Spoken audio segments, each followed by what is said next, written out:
says, Bodhayanta parasparam, kathayantascha mam nityam, tushyanti cha ramanti cha. Right? We should be enlightening each other. Today I'm hearing something.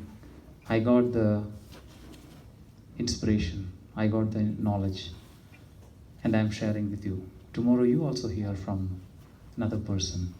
And you come here and you give that inspiration. So both in the parasparam, you enlighten each other. That's what we are doing. I'm not an acharya, I'm not a great person who can actually sit, but it's that both in the parasparam. That's the basic principle. We holding each other's hand, right? Just crossing a river. Have you seen crossing a river holding each other's hand? So a person is holding, another person is holding his hand, another person is holding his hand. So they are just going together, right? So we're just trying to cross this material ocean, joining our hands, right? Cooperation. And our leader is Srila Prabhupada. So this shloka, chapter number 6, is called Dhyana Yoga. Dhyana Yoga means meditation. That's the first thing which comes to our mind, right? And specifically, the moment we hear about Dhyana Yoga, we think about the yoga practices Prabhu was mentioning in his last lecture. Yoga is not only the yoga which is sitting and practicing, right? What is yoga? Connection with the God, yes. As a matter of fact, have you noticed that all the chapters of the Bhagavad Gita ends with a yoga? You know that? What is this chapter's name? Dhyana Yoga. What is the first chapter name? Arjuna Vishada Yoga. Right?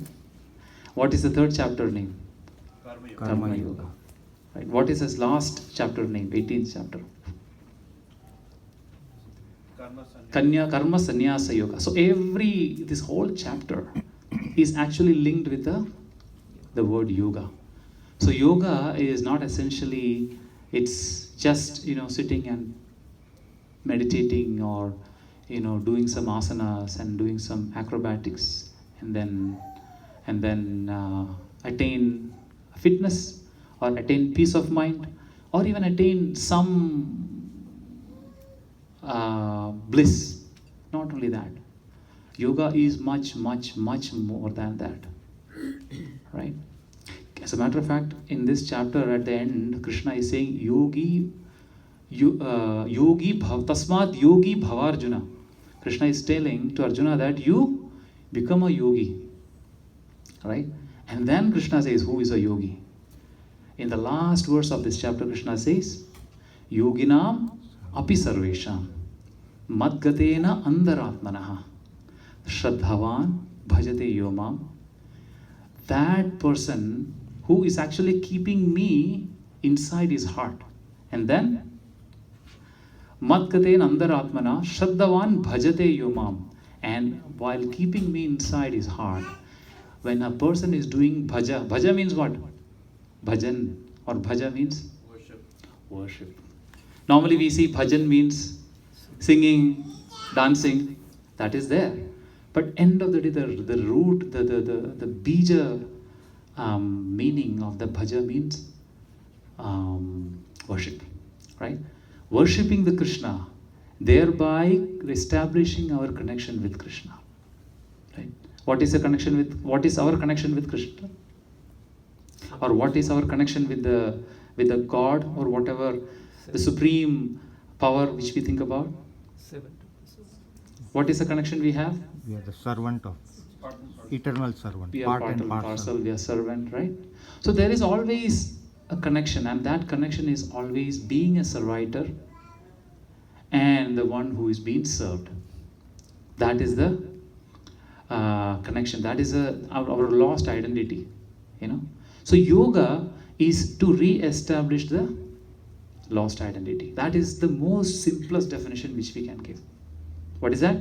Yoga is re-establishing the lost identity. And what is our lost identity? Lost means what? That means we lost, right? It was there, exactly. Right, Prabhu? It was there. And we lost.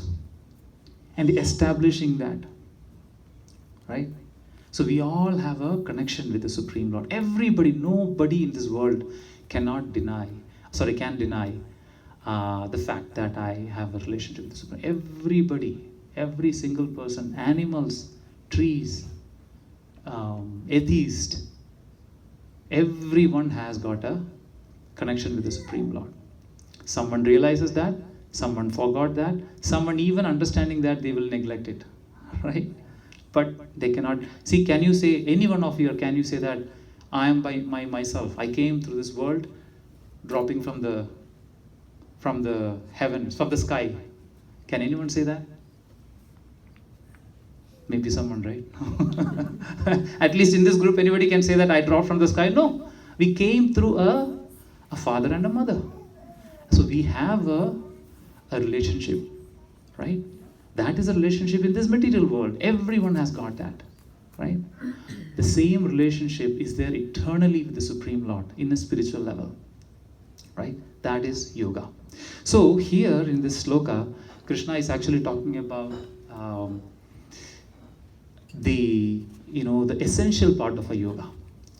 How many limbs are there in the yoga? Ashtanga yoga, basically. The name itself is actually saying Ashtanga, right? Eight. Ashta means eight. Anga means Limbs. There are 8 limbs in the yoga. This particular shloka, basically 16 and 17, is primarily touching the yama, niyama, and most importantly touching the pratyahara, right? So yama and niyama are basically do's and don'ts, right? You should do that. Satyam, asteyam, brahmacharyam, right? Apratigraham, all these kind of things. Whoever is a yoga studying or practicing yoga, they might be knowing more better than me. Niyama is like, what are the do's we need to do, right? Or like, you have to be, practicing celibacy. You have to be truthful, or you have to be, studying, adhyayanam. All this kind of things comes in this one. So these controlling of your senses, controlling of your habits, like too much of eating, too much of sleep is what is mentioned in the 16th chapter.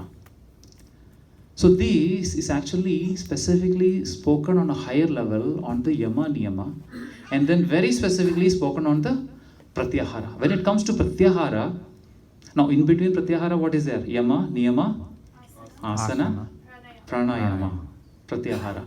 After pratyahara, the bodily function stops, and then your dharana starts. From there onwards, it's completely yourself, completely inward. Dharana, dhyana, and then finally you're reaching the goal. Till you reach the pratyahara, it's completely, stopping and then refining our external activities. So here in this one, what is it speaking about? Too much of eating, too much of sleeping. Very much relatable, right? Very much relatable, right? Not everyone, but at least some of us. I'm one of those, right? Too much of eating, too much of sleeping. Krishna says, in order to perform yoga, these two things need to be regulated first, right? So why? Because Krishna says, if too much of eating is happening, then what happens? Sleep. Exactly. Right? Too much of eating happens, automatically it's connected to sleep. Right? So, and if you are too much of sleeping, too much of eating will actually make you too much of sleeping. And with that, can you sit in a posture and do yoga? No. Forget about yoga. Can you read a book? No, not at all. Not at all. Can you even watch a movie? Sometimes not, right? Right? So Eyes blinking. eyes blinking, right?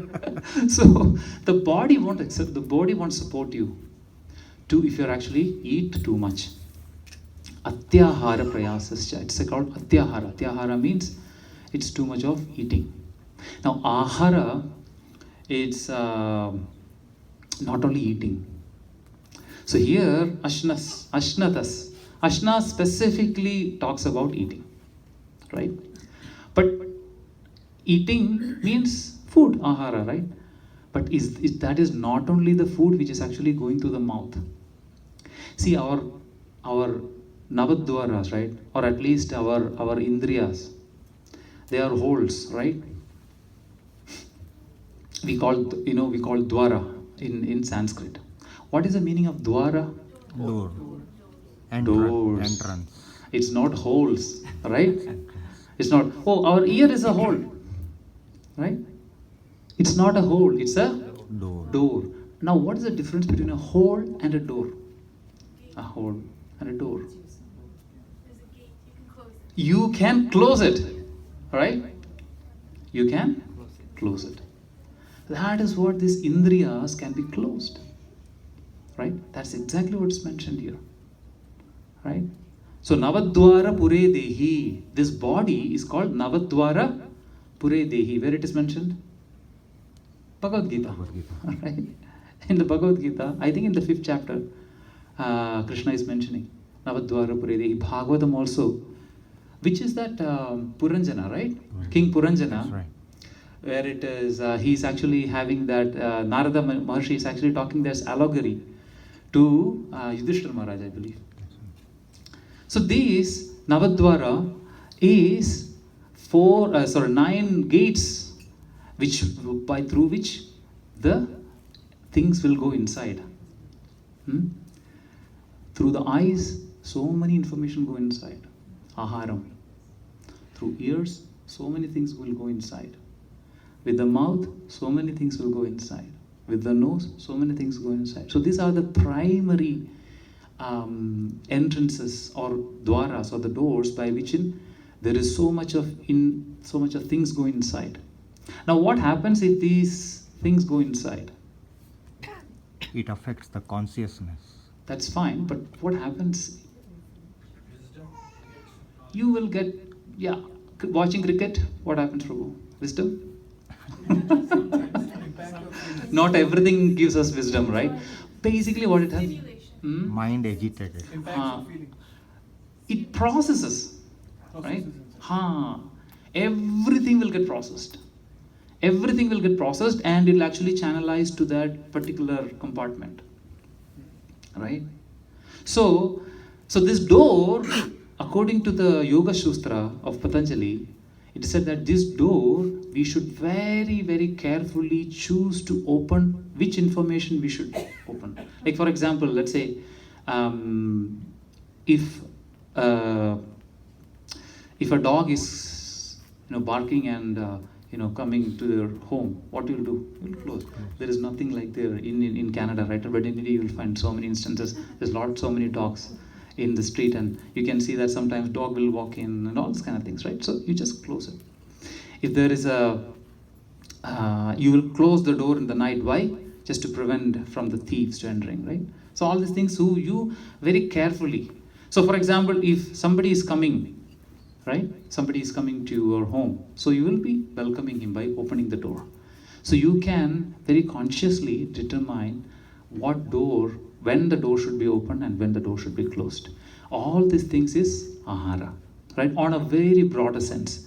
Here specifically the word ashnastu is used because specifically this verse is talking about eating, right?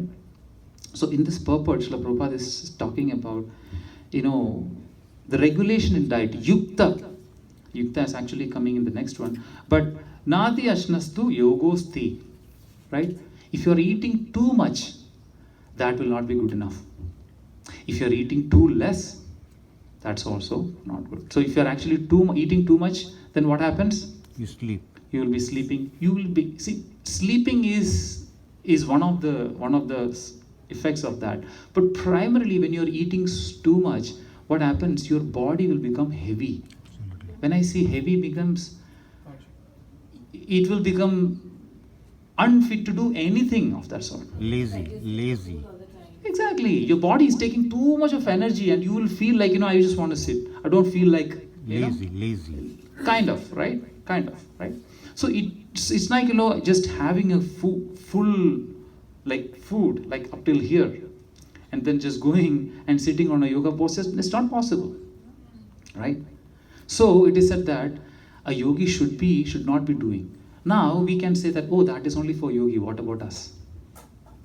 What about us, Prabhus, Matajis? Can we eat that a full meal?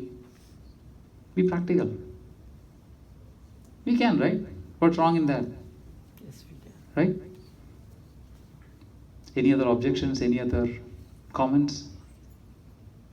A disease. Prabhu himself is saying the other one, you'll get diseased. Prabhu said that you can. Prabhu himself. Ayurveda, I don't know about Ayurveda, but I heard about Ayurveda says that you should only be filling the stomach with half the food. That's right. So once half the food is there, then you have again half. Then you have to fill water, quarter. 1 quarter. And the rest of this you have to Air. air. Space. Right? That is the ideal one. Can we measure? Okay, this is half of my thing. Can we measure? No, we cannot, right? So you have to understand your system. Actually, it is said that your body sometimes can be gastric. Kapha, Vata, and Pitta. So these are the 3 main ingredients of your body. Somebody will be very gastric. Like for example, if you take milk products, right? I might be very gastric, but Prabhu will not be gastric. Why? Because my body is gaseous. Vata. Prabhu's body will not be that gaseous. So he will be having less gas trouble than me, because mine is more gaseous. Vata. I might be having kapha. Kapha means what? The phlegm, Mucus. right? The phlegm inside, right? So that dhatu is more in somebody. So if you take food which is accentuating that factor, you will be affected. So yukta means to understand the food. It's like somebody will say that take fruits. Take so much of water. So understanding what is your body, understanding what is the type of food you should be taking, understanding what is the quantity of the food is taking is yukta, regulated. When you say 1 cup of food, 1 cup of rice might not be needed for a person. For example, Prabhu, 1 cup of rice might not be needed for him. But we say 1 cup of rice only, and after 2 hours 1 cup of rice again. So much of information is going on, but essentially understanding your body and getting to a level wherein you know what is the food is taking. Actually, it is said that if you're hungry, then your body needs food, right? And then if you should take to the level wherein you feel energetic. It should not be it should not be eating for your mind, it should be eating for your body, right? So you should be only eating when you are hungry or when you feel. Basically, what is eating means? You're energizing, you're fueling, right? So with less fuel, how much we can go? With the optimum fuel, how much we can go, right? With the best fuel, how much we can go? That is what's mentioned in the Ayurveda and Yoga Sutra, in the Vedas also. In the Yoga and Ayurveda go hand in hand basically, right? Because up to the Pratyahara level, it's absolutely strict regulation of the body. And when it comes to regulation of the body, Ayurveda plays a most important. See, Ayurveda is not about medicine. What is the meaning of Ayurveda? Ayu. Ayu means? No. Life. Life. Right? Ayu means your life. Right? Kalat shebo hi kartavya kshinam ayu dine dine. The sutra says, Kalak shebo hi kartavya kshinam ayu dine dine. Kshinam ayu means your ayus. Ayus means your life, your lifespan. It's kshinam means deteriorating. Dine dine, every day. Right? And it said that yamasya karuna nasti. Yama means death personified, right? What is the meaning? Yamasya karuna na asti. Easy Sanskrit. Death has no mercy. Death has No mercy. Karuna na asti. So our ayus is actually getting down day. So when you say like, happy birthday, we are just celebrating, 60 years, 70 years, we are just celebrating, right? And moreover that, it should not be celebrated. We should be thinking, oh my God, one more year has gone. So what we will do, we will bring a nice cake, we will light the lamps and we will blow the light off. Tamasoma Jyotirgamaya. Bring me from darkness to light. So what we are doing? Take me from light to darkness. We are just blowing off the light. Exactly opposite of what we should be doing. So that's what basically, so we should answer. This is Shruti mantras, reminding us. Yamasya karuna nasti. The moment of the truth is when our life is coming to an end. That is our biggest exam in our life. Biggest exam. Can we say to Yama, when Yamaraj comes, can we say that I have double PhD? I did my master's from Harvard, so I need one more year. Or can you say that I am the President of America? Give me one more year. I have to make sure that all these things is settled, wrapped up, and then I'll come. Yamasya karuna nasti. Yama will not even give 1 second. He will take away. So what we should do? Kartavyam hari kirtanam. Right? We should be immediately take hari kirtanam. So our ayu is actually going every single day, every breath we are taking. It's actually, in Bhagavatam there is a similar, verse in this context. It's like Udyan astam chayannaso tasyarthe yachano nita uttama shloka vartaya ayur harati vaipumsa. Harati means Khichna. To plunder, to steal. And that's what Krishna's name is, Hari. And Hari is used in the context of Nrsimhadev. Nara, Hari. He plunders the things. And what do you plunder? Your own life. Kalos me, I am the time. I am the person who is coming as Kala. Kala means, another meaning of Kala means Yamaraj. He plunders, he steals you. Ayur harati vaipumsam. Pumsa means people's ayus will be plundered by Udyan astam. Udyan means rising. Astam means setting of the sun. Every day by sun rising and setting, the ayus is actually going down. Right?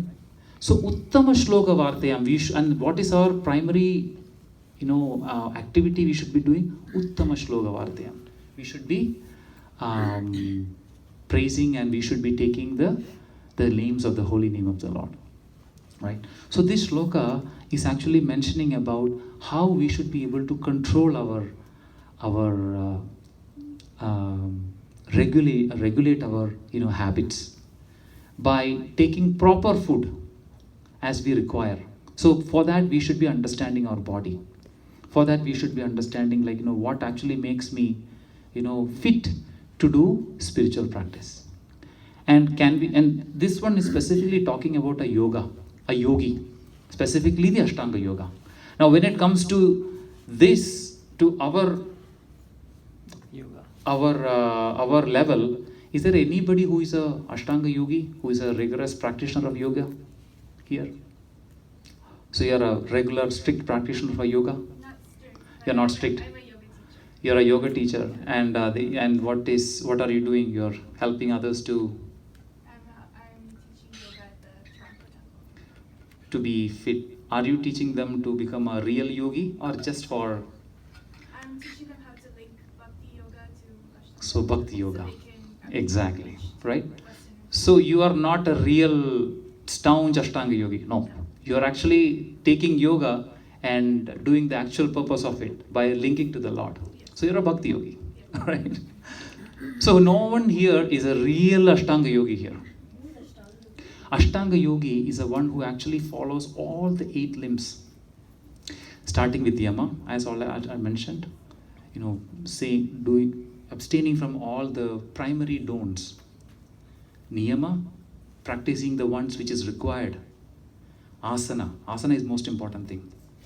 Padmasana, Vajrasana, Matsyasana, right? Matsyasana, if you do, your anger will come down, right? I just learned that. If you do Matsyasana, your anger will come down. Something which we can try.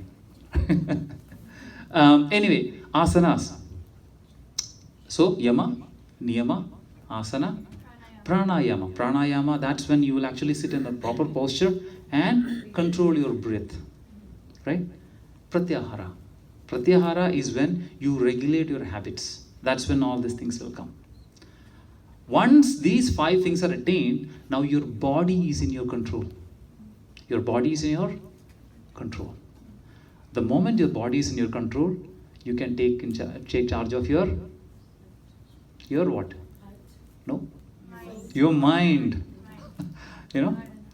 Which is the most biggest or difficult thing, to control the body or control the mind? Control the mind. If I ask you, Prabhu, don't think about rose, I'm telling you, don't think about rose.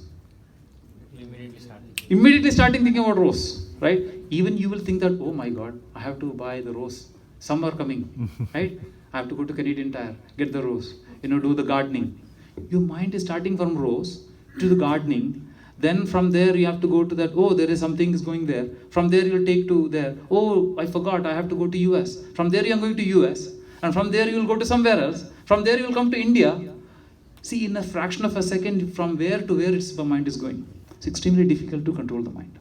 So the moment you are actually controlling, see all these things, we said the dwara, right? These gates of processing this information. This information is processed by what? Who? Mind. The moment the mind processes this information, what will mind do? It will start desiring. Sankalpa, vikalpa, iti manaha. What does that mean? When you say that, Prabhu, you need to do chanting, it will process in the mind. Chanting is not possible. Vikalpa. Right? When you say that, Prabhu, let's go for a movie. Perfect. Let's go for it. Sankalpa. What is happening? The mind is processing it. Right? The mind is processing and it makes a decision. The mind will actually drive the intelligence to do the thing. The moment the movie thing comes, okay, I have to finish some work, Prabhu. I'll do this thing and I'm ready at 5 o'clock. Everything is done. When you say that Prabhu chanting, the mind will actually come up with some weird explanation. Like, Prabhu, you know what, I'm having some kind of thing I forgot, appointment I have to go. Or I have a headache. So many things. This is mind instructing the intelligence to behave. And the intelligence will actually come up with this one. As a matter of fact, intelligence should be controlling the mind. Evam buddhe param buddhva samstabhyatmanam atmanaha. Right? Jahi shatrum mahabahu kamarupam durasadam, Bhagavad Gita says. Actually, the intelligence should... Mind and intelligence are different? Yes, absolutely, yes. Yeah. So, as I said, like mind is the one, say for example, a baby, right? He is actually going to the strawberry festival with his father and mother, right? So the baby is actually crying and he sees there is a very expensive toy or something, right? Now the baby is attracted to the toy. That is our senses. Got attracted, eyes got attracted to something. Now the baby is actually crying. Father is intelligence. Father is telling that, okay, no, that is not good. If you are buying it for $500, he will break it in 2 seconds. What is the point? Let's buy something according to his age, right? So the boy is crying. Yeah, time is up. We have 5 more minutes and then we'll wrap it up. The baby is crying. Now the baby is influencing the mother, right? The mother is the mind. The mother is too much attached to the baby, right? So the kids will be crying and just, I want that. Now mother is too much attached to this one. Now mother got influenced and now mother is influencing who? Father. The father. So finally, the baby will get the toy. And for sure, the toy will be broken even before coming to the home.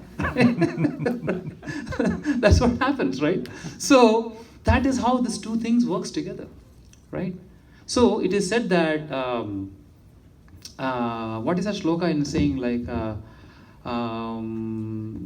ahu para indriyani paranyahu indriyebhya param manah manasastu para buddhi yo buddhe paratastu saha, right? Indriyas are the lower level. The matter is the low, the dead matter is the low. Indriyani parani ahu. The dead matter is the lowest. Indriyebhya param manah. More than in indriyas is the Mind. manas, the mind. Manasastu para buddhi. The intelligence is better than or the higher than Mind. Yo buddhe paratastu saha. Even higher than the mind is you. Soul. Saha. Soul. And who is Krishna? Krishna is telling to Arjuna, you Arjuna, and you means who? Soul. The soul, right? So that elevation is there. And because the mind is so stronger, attached to these indriyas, the mind will overpower the intelligence. And that's when we get confused, and that's when we will get bewildered. The same story. Do you get the point? So this intelligence, mind, started getting controlled when these senses are subdued. Right? When the senses are subdued, after pratyahara, what happens? Dharana starts. Dharana is complete shutting off of all your external activities and started focusing. The moment you are perfecting dharana is when dhyana starts. There is a nice number. It said that when you are actually practicing for 30 seconds, there is a number, then you should be able to focus your mind, right? And if you're doing it for so many times like that, you can get into dhyana. And if you're able to, now dhyana is complete and pure focus. Dhyana means meditation, right? And when you're completely focused onto the Lord, you will get to the samadhi. Samadhi means essentially the goal of connecting with the Supreme Lord, right? This is the 8 limbs. And a person who is practicing this continuously and strictly is called a Ashtanga Yogi. And that's what I asked, is there anybody any Ashtanga Yogi here? Possibly not. It's very difficult. Arjuna, in this chapter, Arjuna says, Krishna, all you're saying is good, but I cannot control my mind. I cannot become a yogi. I can do, I can block the wind. Right? Manam? Chanchalam hi mana Krishna. Pramadi balavat. Pramadi balavat dridham. Tasyaham nigraham. Tasyaham nigraham mani vayur eva sudushkaram. You know, even the mighty wind I can block with my Gandiva. Right? With my Gandiva. In the Mahabharata war, when Arjuna and Krishna were actually going, it's a beautiful story, we don't have time to say that, but in the Mahabharata war, when Jayadratha, Arjuna wanted to kill Jayadratha. So they were actually going in and they were just ferociously fighting with everybody, Arjuna. And in the middle of this day, Krishna said, Arjuna, the horses are very tired. You know, we have to do something. If this is like that, the horse is going to fall down and then we cannot do the battle. And the time is ticking. And then Arjuna said, like, what should we do? And it's the middle of the war. It's a Kurukshetra, Mahayuddha, right?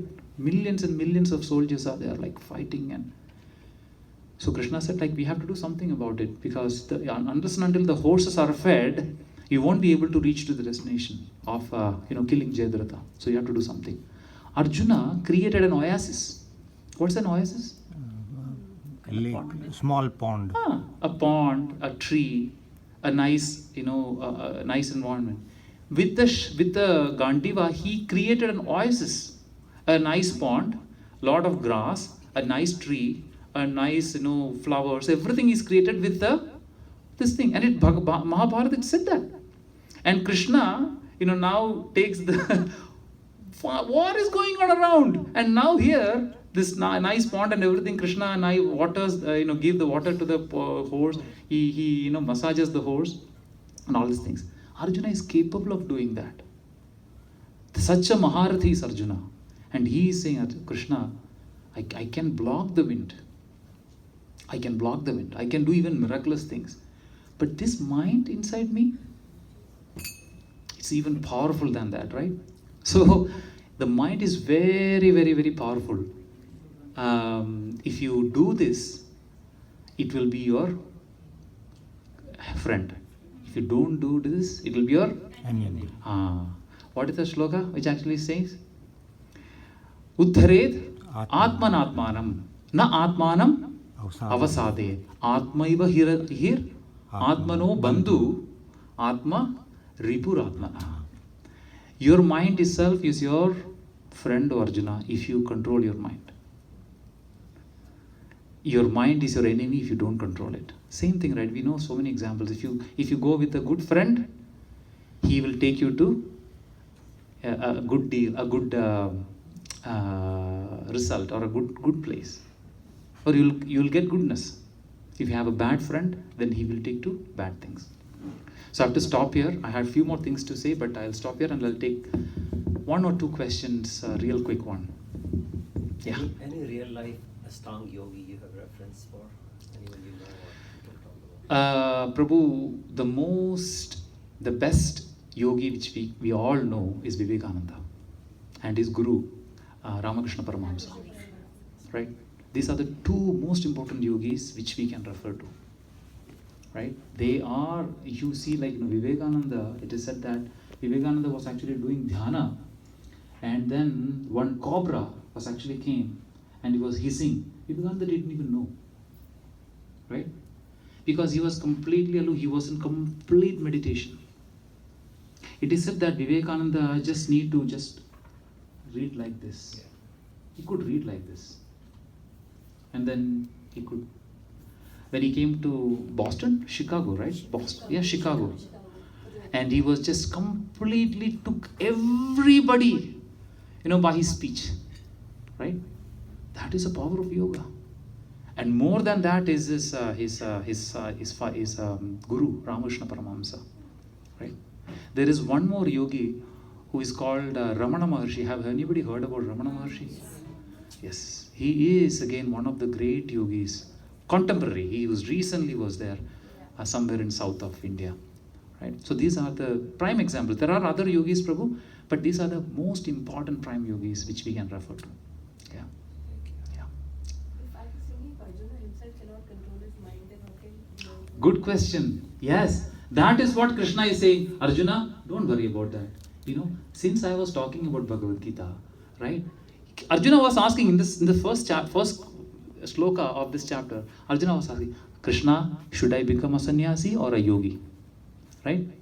Arjuna is asking, okay, I will tell you both the things and you choose better one. Krishna tells about sannyasa yoga. Krishna talks about dhyana yoga.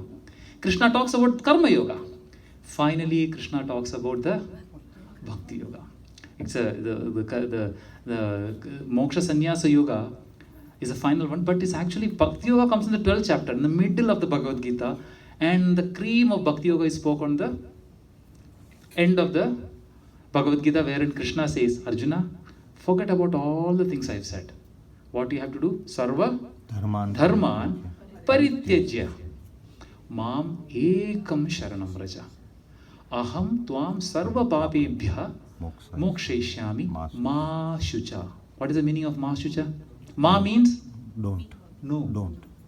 Shucha means? Worry. Worry. Krishna says, I have said all these things, right? Dhyana, dhyana, karma, sannyasa, all these things I have told you, Arjuna. But it's very difficult, I know. Right? So, but if you don't understand the difficulties of this path, what will happen? You will not appreciate the Bhakti Yoga. You know what I'm saying? You won't appreciate. First of all, you need to understand how difficult is that to achieve the Supreme Lord. What are the different paths by which you get into this one? Like for example, you got an admission to let's say one of the prestigious university through some way, Prabhu. I'm just giving a hypothetical example. Now after getting into the college or the university, you see other students who are brilliant, who have come through so much of the exams and tests and everything. Then you'll appreciate, oh my God, I am sitting in this seat which is hot seat. You have to really, really struggle for that. In order for Arjuna to appreciate The end result is what Krishna is telling all these different paths. And then Krishna says, Arjuna, this is Kali Yuga. You know, I know. Don't worry. All you need to do is take the Harinam, right? You chant the holy name, and thereby Sarva Dharman Mam Ekam Sharanam. You take complete shelter of me. That's all required. By whatever means it is possible. And the most important way of taking shelter of Krishna in the Kali Yuga is chanting the holy name. Nama Sankirtanam Yasya Sarva Papa Pranashanam Pranamo Dukkha Shamanas Tam Pranami Harim Padam. You know this shloka? This shloka is the final and the last shloka of Srimad Bhagavatam. The whole Srimad Bhagavatam is condensed into this one shloka. What is that? Nama Sankirtanam Yasya Sarva Pava Pranashanam. In this Kali Yuga, Kalau Dosher Nidhe Rajan Asti Eko Hi Mahaguna. In this Kali Yuga, everything is dosha. Isn't that true? True or true? Absolutely. Absolutely true, right? Absolutely. In this Kali Yuga, everything is dosha. Kalau Doshe Nidhe Rajan Asti Eko Hi Mahagunan. Sanskrit is very easy. Who can translate that? Asti Eko Mahagunan. There is only one guna. Everything is bad. There is only one guna. And what is that guna? Kirtanad eva Krishnasya.